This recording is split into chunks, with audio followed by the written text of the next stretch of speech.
जनवरी में चीन ने सीमा सुरक्षा को लेकर लैंड बॉर्डर लॉ पास किया था। चीन की ओर से कहा गया था कि इस कानून को लाने के पीछे का उद्देश्य नेशनल, रीजनल और लोकल लेवल पर राष्ट्रीय सुरक्षा को मजबूत करना है। लेकिन दुनिया भर के जानकारों ने कहा था कि इस कानून की आड़ में चीन अपनी विस्तारवादी नीतियों को अंजाम देगा। कानून बनने के 11 महीने बाद तवांग में जो हुआ है, उसने लैंड बॉर्डर लॉ की आड़ में जिनपिंग की खतरनाक चाल और वहां की सेना की साजिशों को बेनकाब कर दिया है। पहले चीन की संसद में विस्तारवाद की वैधता पर मुहर लगती है। चीन कानून बनाकर अतिक्रमण को सही ठहराता है।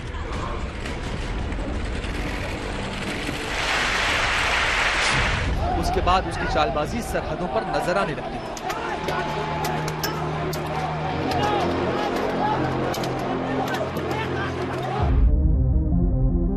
वैसे तो इस लैंड बॉर्डर लॉ में कहीं भी विस्तारवाद का जिक्र नहीं है, लेकिन इस कानून के जरिए सैनिकों को खुली छूट दी गई कि वो अतिक्रमण के नाम पर कुछ भी कर सकते हैं। सच्चाई यही है कि इस कानून के जरिए चीन की विस्तारवाद की नीति को कवर देने की कोशिश की गई।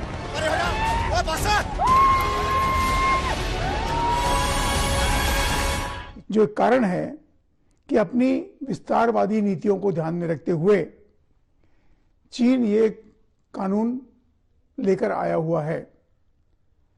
मिसाल के तौर पर तवांग का जो क्षेत्र है, ये क्षेत्र चीन अपने काबू में रखना चाहता है। यांगसे का जो क्षेत्र है, उस पर अपना कब्जा करना पड़ता है। इसी प्रकार से आसाफिला, लांगजू नाम के जो क्षेत्र हैं अरुणाचल प्रदेश में, उन पर चीन कब्जा करना चाहता है। और उसके लिए उसी ने एक विस्तारवादी नीति के साथ में एक दूरगामी नीति को बनाते हुए अभी उन्होंने लाइन ऑफ कंट्रोल को अचानक लैंड बॉर्डर कहना शुरू कर दिया है। चीन की सेना और सरकार दोनों एक ही डोर से बंधी है। चीन की कम्युनिस्ट पार्टी और सेना दोनों का एक ही मकसद है, विस्तारवाद।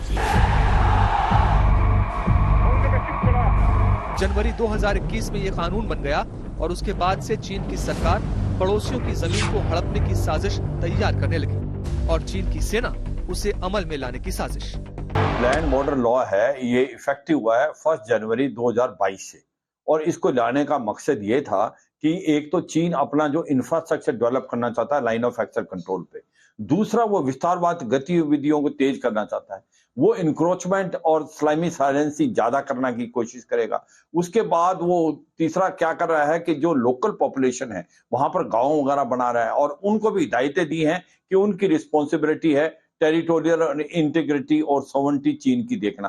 तो एक प्रकार से ओवरऑल जो ये लैंड बॉर्डर लेके आया है, ये एक बड़ा एग्रेसिव एटीट्यूड है, ये एक्सपेनिज्म एटीट्यूड से कार्रवाई करेगा। और मुझे लगता है इसके बाद जो इंक्रोचमेंट की और इस्लामी स्लाइसिंग की जो एक्टिविटी है और जो ट्रांसग्रेशन की एक्टिविटी है चीन की, वो बढ़ेंगी लाइन ऑफ एक्चुअल कंट्रोल पे।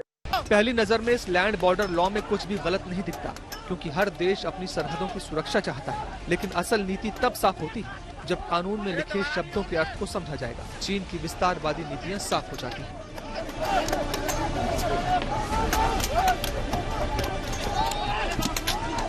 इस चीनी कानून में कहा गया है कि पीएलए अपनी सीमा की सुरक्षा के लिए जिम्मेदार होगी। अगर सरहद पर कोई गतिविधि होती है जिससे चीन की संप्रभुता को नुकसान होता है तो चीन की सेना कार्रवाई कर सकती है। लेकिन सवाल ये है कि इसमें सीमा कौन तय करेगा? भारत के साथ लगने वाली सीमा का निर्धारण कौन करेगा? लद्दाख और अरुणाचल प्रदेश में इंटरनेशनल बॉर्डर को चीन नहीं मानता। मतलब साफ है कि चीन भारतीय सैनिकों की पेट्रोलिंग को पहले अवैध घोषित करेगा और फिर भारतीय सैनिकों से भिड़ने की कोशिश करेगा। और यही हुआ।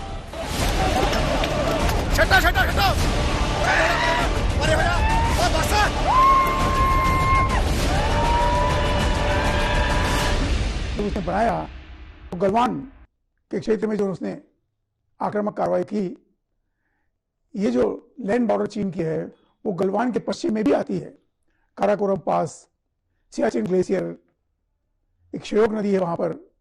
इन तमाम को चीन अपनी सीमा मानता है। इसी प्रकार से उत्तराखंड में भी कुछ क्षेत्र ऐसे हैं जिन्हें चीन आज भी अपनी सीमा मानता है, अपना क्षेत्र बताता है।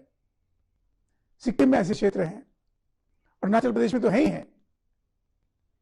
यांगसे, तवांग, असफिला, लांगजू, मोरंग, इन तमाम क्षेत्रों को चीन जो है वो अपने प्रभुत्व की बात मानता है और इसीलिए हमें इन क्षेत्रों पर ज्यादा ध्यान देने की आवश्यकता है।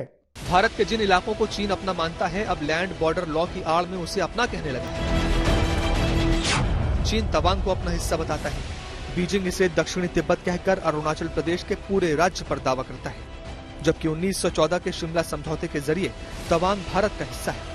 इस समझौते के जरिए भारत और तिब्बत के बीच मैकमोहन रेखा खींची गई थी, लेकिन तिब्बत पर अधिकार के बाद चीन इस समझौते को नहीं मानता।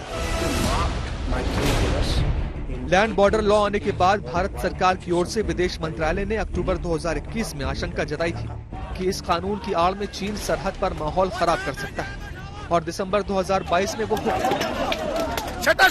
इससे साफ जाहिर है कि आने वाले दिनों में चीन सिर्फ भारत से नहीं कई पड़ोसियों से भिड़ेगा, लेकिन चीन को भूलना नहीं चाहिए, हर दांव को नाकाम रखने की ताकत भारतीय सेना रखती है।